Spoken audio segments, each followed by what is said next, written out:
Hey guys, it's Kim in Kentucky. Explore LexingtonKY.com. It is Derby Day 148, 2022, and it is time to get ready to place bets. Even if you're not going to Churchill Downs in Lexington, we always come to Keeneland to place our bets, and that's what we're going to do today. So we'll show you more. Hey friends, it's Kim Soper again. So when you get to Keeneland and you want to place your bet, I recommend number one, stopping by and getting the souvenir program.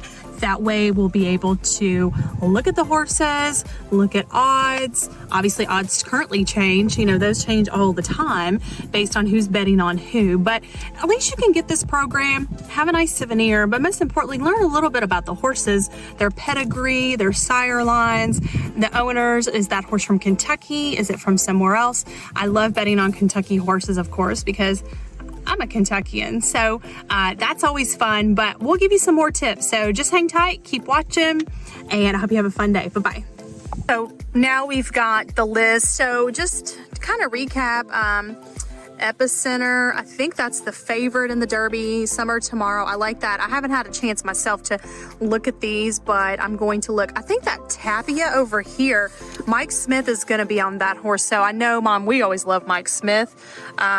That's a former Bob Baffert horse. I did hear that this morning on WHAS radio in Louisville with Terry Miners. He was talking about that too, but the horse has only run maybe 3 times, but it is the winner of the Santa Anita Derby. So Mom, any early tips that you have for us? Guess not. No tips, huh? Not now. Okay. I haven't decided yet. We'll keep studying. Bye-bye. Okay, have we finalized these bets? Who do we like, Mom? Okay, I'm going to pick number 9. It says win, place, or show. And I hope he wins. Also, I'm going to put him in a box with number 9, 5, and 2. 9, 5, and 2. Why do you like those horses? Well, they look good. I just need somebody to pick, so make everybody happy. You think you're going to win today? I hope so.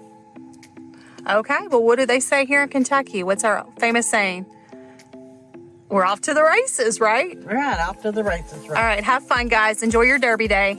Talk to you soon. Bye-bye. Hey, friends, it's Kim in Kentucky again. I got my horse racing buddy right behind us. So while the Kentucky Derby, oh my gosh, like Rich Strike was an 80-to-1 horse that won the Derby.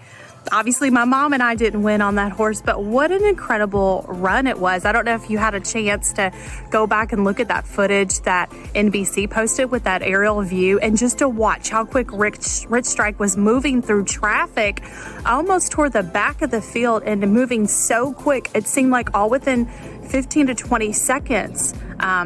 To get to the front. It was just an incredible run, and that's honestly what makes the Derby so special, is like you can study that program, the odds, the sire lines, and hope that you have a winner. But guys, honestly, it's so much luck too.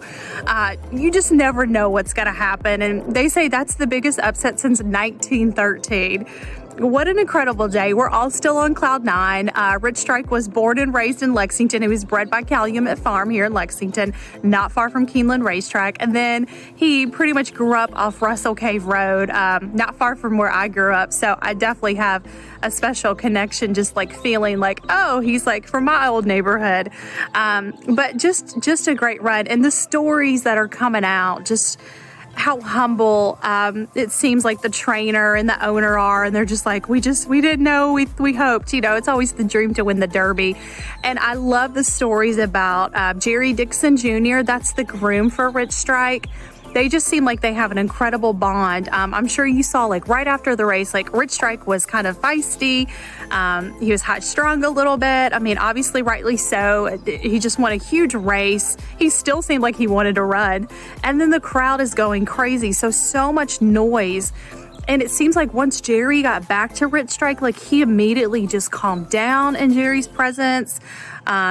It was just kind of neat to see kind of that special bond. And a friend of mine, he actually had been at Churchill Downs all week with Rich Strike, and he was posting a lot of pictures and videos. It was kind of like a behind the scenes look. And I think that kind of helps like build a connection to that horse and the people associated with it. Funny stories. They said Eric, the trainer, literally fainted in the paddock once the horse crossed the finish line.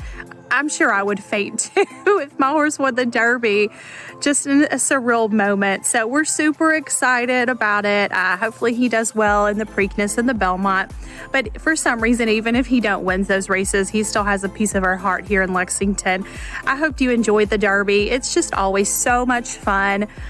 It doesn't matter who you pick at the end of the day. Just pick the one that you think's going to win, or it has the coolest name, or the sire lines that you like. Maybe it was a horse that you bet on its dad, a few years ago, and now you're like, oh, that's the son, I'm gonna bet on that. So I do that a lot too, but obviously this time I didn't make the right bets. I wish I did, but I had a great day with family and friends, and that's what it's all about. Kentucky, we always have a great time. It's like a holiday here, but if you're not in Kentucky, I know Derby parties are still huge, so have fun. Hopefully your horse wins next year, and as we say in Kentucky, we're always off to the races. Enjoy your summer. Take care. Bye-bye.